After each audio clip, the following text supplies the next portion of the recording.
You're here for the mid-season patch, and so am I. So let's get started. I've already gone through it. I have a lot of things to say. I wanted some time to think about it, but I just want to talk about it right now.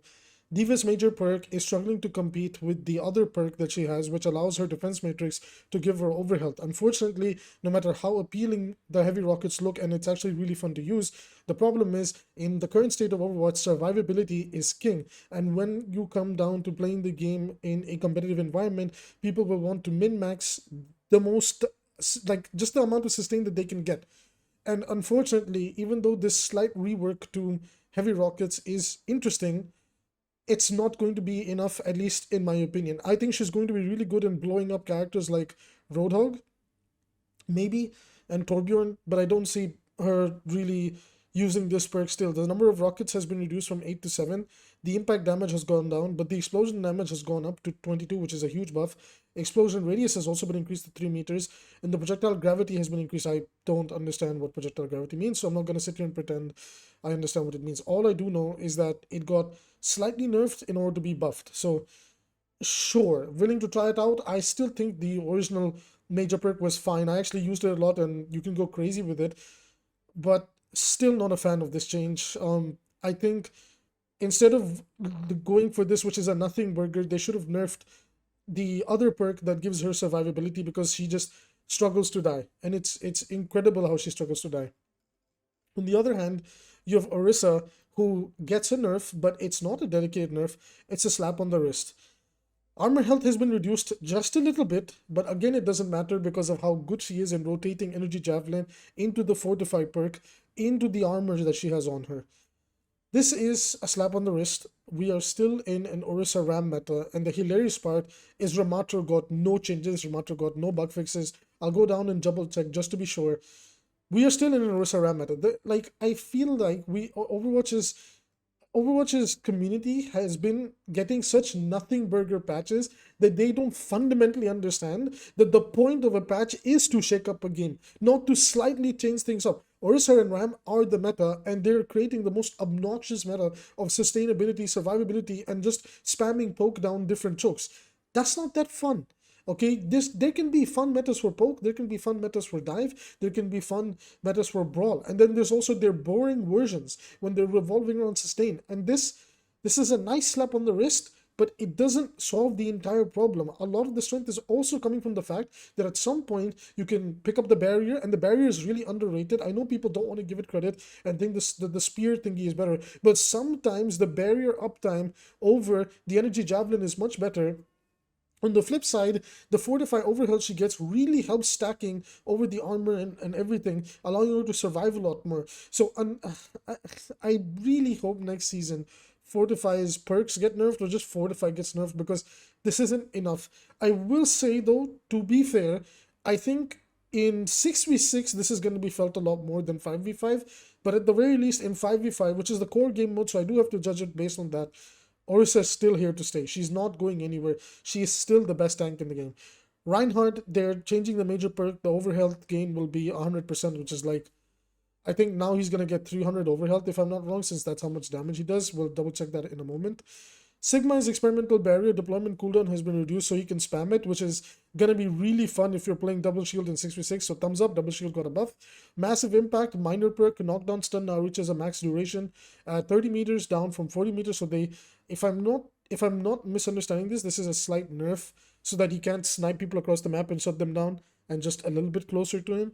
So sure, like, I'm not wrong on this, right? Knockdown stun now reaches max duration at 30 meters, right? Down from 40. Wait, no, this is a buff. Knockdown stun now reaches max duration at 30 meters. Wait, so they buffed him. You just increased CC on him, I think. Guys, it's 10 p.m. I'm really sleepy. I've been up since 7 a.m. Just somebody correct me. If I'm not wrong, I think this is a buff because he doesn't need the longer. I'm not sure. I'm so tired. I'm genuinely really tired and trying to get this video out.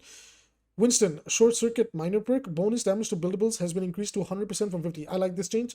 This is good. This is the first good change I like. This one I'm not a fan of. I'm not a fan of this because again it's sustainability, and anytime sustainability goes up, I'm not a fan of it. Not enough. And this is like, sure, like okay, like 50-50 on that one. Have to play with it. Ash, sure. Small buffs to her. She's a little bit awkward right now. She's not bad per se, but she is struggling in the current state of the game. Not that much, but her perks are a little bit awkward here and there. Primary fire penalty reduced is okay, and then the knockback increase for boy. I mean, this is gonna help her a lot against dive comps. Actually, wait, no. Knockback increase for both Ashe and enemies reduced from 20% to 12%. This is a nerf. The this is guys. This is generally the first time my brain is not working. I'm super tired. Knockback has been increased for both Ashe and enemies. Sorry, the knockback increase for both Ashe and enemies reduced from 20% to 12%. This is a nerf, so it won't create that much distance, right? If I'm not wrong. I guys, I'm tired. I'm tired. I wanted to see Orisa Ram nerfs, and it's not enough. And there's something in here that I'm really upset about. The ultimate cost for Bastions all got reduced. I mean, okay, sure, do what you need to do to help the guy. Freya, I don't understand that the entire community can scream at the top of their lungs that go for Freya's take aim and at the very least try her with 110, 120 damage and see how it goes. And the decision to absolutely gutter Freya's dual potential is the most this is the most delusional balance change I have seen in the history of a video game, where they're like, okay, we get Freya is strong, so we're just gonna nerf the thing that never ever comes up anyway, that nobody ever complains about, so that it feels even shittier to use. I don't understand what were they thinking with this change. She's already bad as she is with the dueling potential that she has because of the ridiculous bloom on her left click, and instead of addressing the right click and nerfing it and perhaps making the rev draw crossbow primary fire a little bit better so she doesn't feel like shit to play when you're not landing your take aims, they decided that no, we're going to actually gutter this part of the kit because we want the other thing to be strong, so you should stop complaining about Freya, because even though the one thing you complain about the Freya, which is the 2 taps, we're gonna keep it because we think she needs it, but she doesn't need this thing, okay? She doesn't need this thing to be viable. So we just have to deal with the fact that the character is gonna feel horrible to play when take aim is down. The cooldowns have gone up, the shift in E are just like horrendously clunky to use right now. She's unironically, I'll say it, she's not that strong. She is strong from the perspective that she can be annoying to play into, but there's a lot of ways to deal with her. Please get better at dealing with their Venture, Tracer, Genji, Reaper. Even nowadays with the changes he's got, they're really good at dueling and forcing her out of certain angles, especially like if you know what you're doing on Venture, you can safely get to this character and blow her up. Tracer and Reaper as well, TP into a position, force her to move a little bit, then chase her, you can isolate her. Many ways to approach Freya right now. There's also some tanks that have a good matchup into Freya.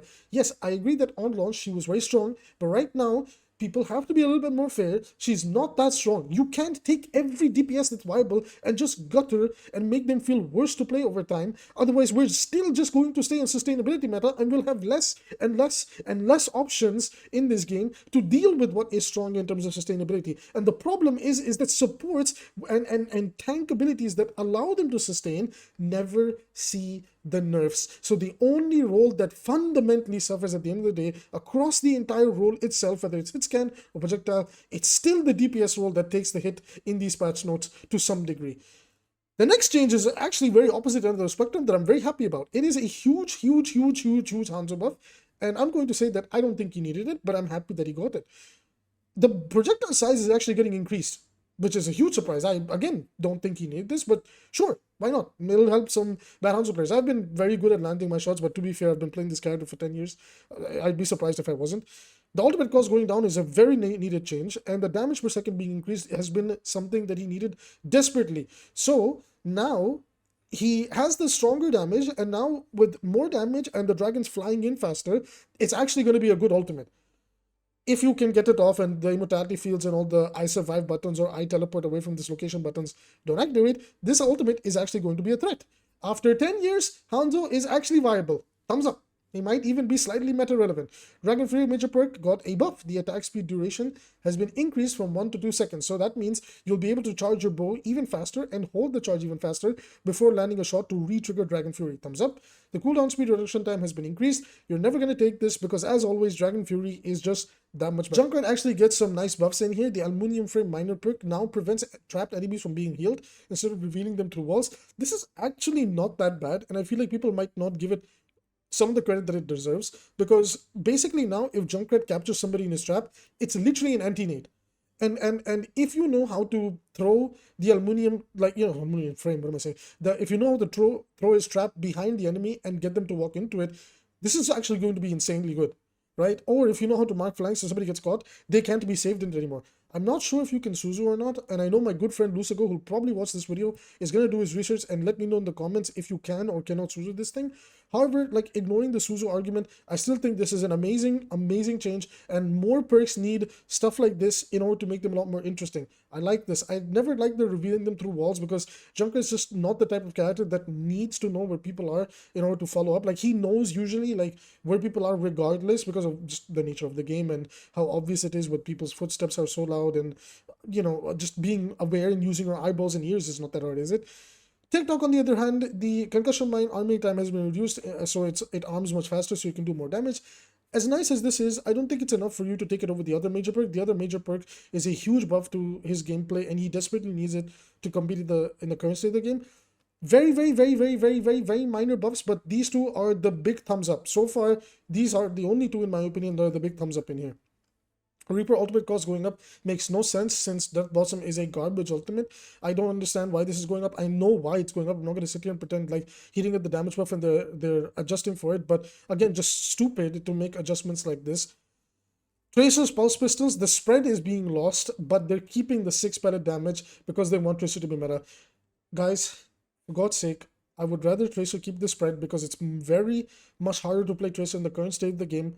So I would argue that she could keep the range, but remove the breakpoint, because the breakpoint is way too good on her. Unfortunately, it seems that the balance team has made the decision that no, we want to keep 6 damage Tracer, and we will just slightly nerf her range, so that you have to be much closer, much more in, you know, harm's way to get max damage value, which is, sure, fine. But me personally, I did appreciate the spread change a lot more, especially for the current game environment and the way the game is flowing nowadays.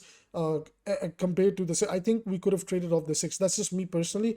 I'm 50-50 on this change, so I'm not going to give it a thumbs up, thumbs down. I'm neutral on it. I know she's still S tier, for God's sake. She's still S tier. Widowmaker micro buff. They're just like, she's coming. Like, her meta is about to come. We're almost there. She's already really good. She just gets banned out a lot. But because they always want to balance off of ban rates now, for some strange reason, they think that, yeah, like, we can start to make Widowmaker feel stronger, quote unquote. I don't understand what they're doing. Anyways, Juno. Now, there's a change in here that I like. There's a change in here I don't like. First of all, minimum fall off range being increased from 20 to 25. You guys know that for months and months and months and months and months, I was complaining Juno did not need that fall off range change, because of the fact that her strength in torpedoes is screwing over her actual gameplay, that she has to aim and land her shots. I'm happy that they gave her this, because you literally had to play up your teammates' ass to actually get good healing value. Now you don't have to do that. This is a good change. Now you can actually keep yourself at a little bit of a safer distance before the fall off hits, so you can actually do good healing numbers. Seriously, until Juno would get her ultimate, her healing stats on paper looked horrible. You would actually wonder why your Juno never healed. It's not that your Juno never healed. It's just the fall off on her gun is actually that garbage, and you're forced to just torpedo bot and pray to God your teammate doesn't die when torpedoes are not up. The glide boost. Now, this is something that I think is a nerf, and I think this is targeting specifically the stadium build. But what I think the balance team doesn't realize as well is that this is actually going to hurt her regular gameplay loop. So the movement acceleration in the air, reduced when changing directions after the initial movement burst. If I'm not wrong, movement acceleration in air has been reduced when changing directions. This means that the speed up that she got in the air when changing directions has been reduced, so that it's easier to track her, right? Again, like, bear with me here. It's late. I'm tired. I had a long day. If I'm understanding this correctly, in theory, this is a nerf, and people did not like that glide boost, infinite glide boost build. So is this not addressing that? But also, it's bad for the main game, because this does hurt her survivability. Again, movement acceleration, the speed buff she gets in the air, has been reduced when changing directions. So I wish they worded it better, because this could technically mean two things. It's reduced from the perspective that either she's faster, or reduced from the perspective that, you know, we made her slower. Like, I'm tired. I'm looking at it from two different perspectives. I need sleep. It's been a really long day. I only slept 3 hours yesterday. Anyway, You guys tell me, please. This is genuinely, I think this is the first patch notes ever where my mind is so lost that I need a little bit of help from you guys. Lucio ultimate cost being increased is hilarious. Like, okay, sure. Like, we just uh, wait, I, I don't understand. And this, here we go. The support little power creep, one by one by one by one. We will start adjusting the healing numbers across the game because of the DPS passive going up. And just like I predicted, in the upcoming season, the next season, they're gonna increase the healing on other supports as well, slowly, progressively over time. And my video that I did asking what was the point of season 9, there is no point to season 9. There is no point to season 11's Kaiju Watch either, because Overwatch's patch notes are now officially stuck in a time loop where the balance team genuinely one by one by one by one repeats the exact same balance loop, where slowly and progressively they decide that, well, now it's the tank patch, now it's the DPS patch, now it's the support patch, here's the soft reset button, now we slowly progressively buff things one by one by one by one, and we reset, and we keep going over and over again, and hope to God nobody notices. Guys, I want you to fundamentally understand, Transcendence has never seen a healing per second increase from 300 to 400.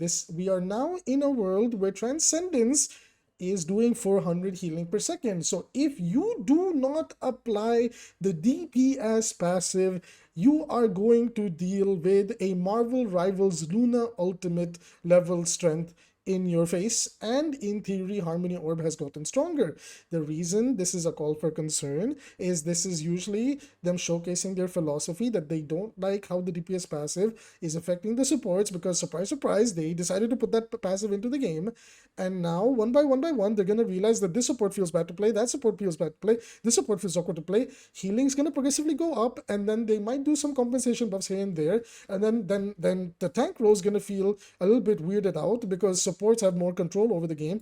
Then they'll get their changes, and then DPS will lose its identity yet again, like the yearly occurrence of DPS losing its identity. It might get breakpoint changes, or will get a DPS passive increase to 40% or 45%, and then I will yet again ask the question that what are we doing with this game's balance, because it still feels like there is no genuine direction.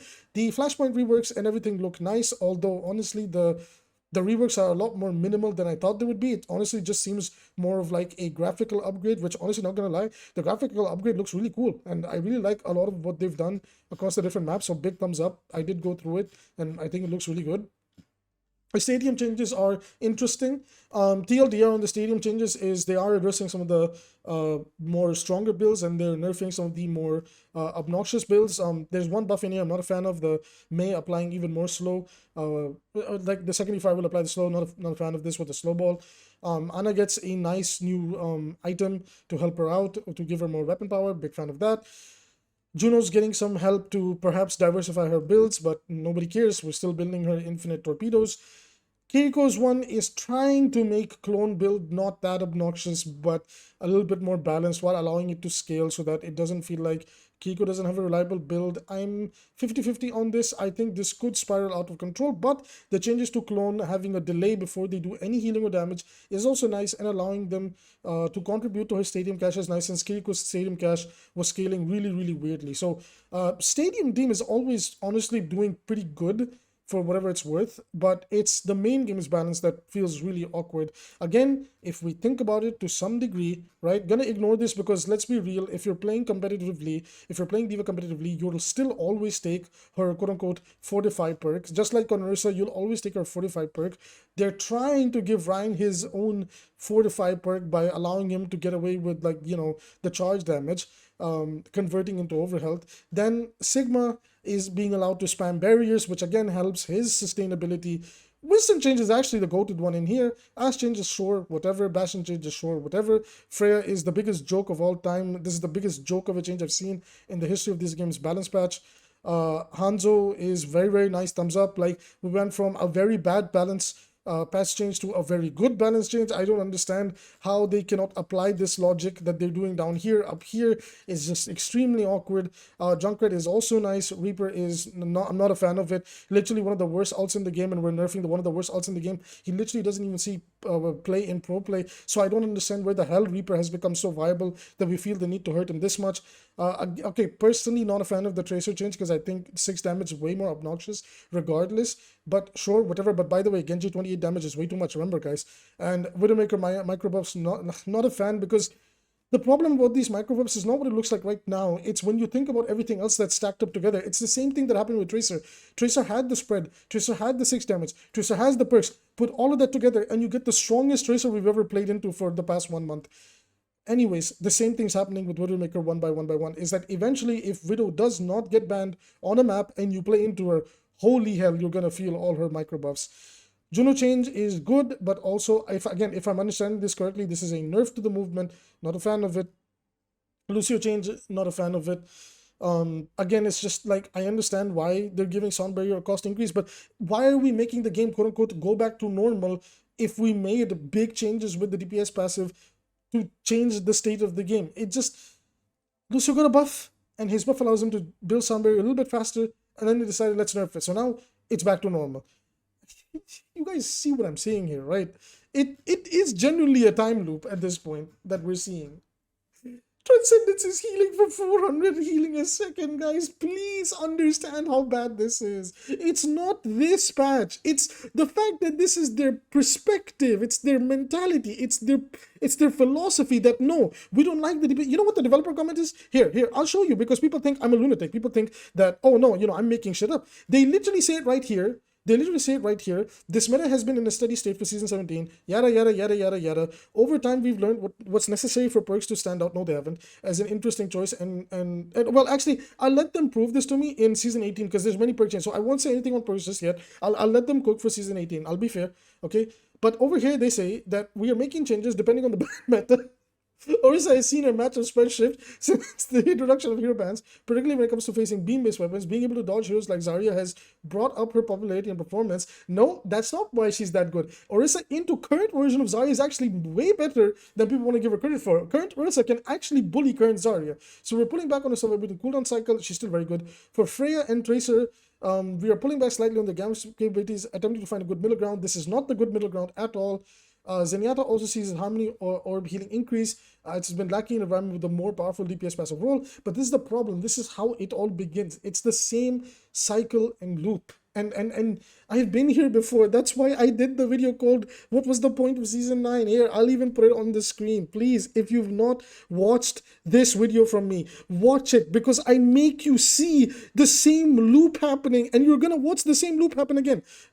By all means, I'm more than happy to be proven wrong by season 18 and season 20, because they're hyping it up, but I think season 20 has more to do with content than it does with balance. But season 18 is genuinely like my last hope in the perspective of balance with this game. If the balance of this game does not go into a competitively healthier direction, I just accept this game as a casual game. I've already accepted it halfway through, but then I will fully accept this game as a casual game. I fully give up on ranked, and I just play this game as a time pass and to get nice skins. I don't care. Like, this game is not being balanced in a competitive way at all, because if you actually look at proper competitive balance in actual competitive video games, you will see that yes, not all the time the devs will get it right, but 80% of the patch notes don't look like the devs don't know what to do with the character. You can literally have an entire community scream to them, "We don't like that Freya can two-shot us," and then they will look back at you and say, "Good idea. Freya's dueling potential is going to get gutted even more, so that if you at least do get to the Freya, she should die." I mean, she dies already if you get to her and duel her out, but now she'll get gutted even more.